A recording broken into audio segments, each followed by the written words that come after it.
அஸ்ஸலாமு அலைக்கும் சகோதர சகோதரிகளே, நீங்கள் எந்த விஷயத்தையும் பற்றி நாளை நான் இதை செய்வேன் என்று ஒருபோதும் கூறாதீர்கள்.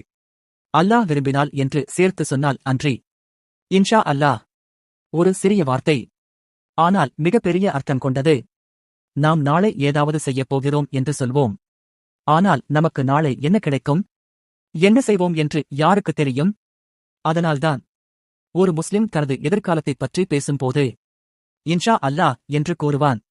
இதன் அர்த்தம் என்ன? அல்லாஹ் விரும்பினால். இது ஒரு வார்த்தை மட்டுமல்ல. இது ஒரு நம்பிக்கை, ஒரு பணிவு, ஒரு தௌஹீத் உணர்வு. அல்லாஹ் குர்ஆனில் நமக்கு அறிவுறுத்துகிறான். எதையும் நாளை செய்வேன் என்று உறுதியாகச் சொல்லாதீர்கள். இன்ஷா அல்லாஹ் என்று சேர்த்து சொல்லுங்கள். இன்ஷா அல்லாஹ் சொல்லுவதால் கிடைக்கும் சிறப்புகள். அல்லாஹ்வின் விருப்பத்தை ஏற்றுக்கொள்வது நம் அகந்தையை குறைக்கும். அல்லாஹ்வுடன் நம் தொடர்பை வலுப்படுத்தும். நம் வாழ்க்கையில் பரக்கத் வரும். நாம் திட்டமிடுகிறோம்.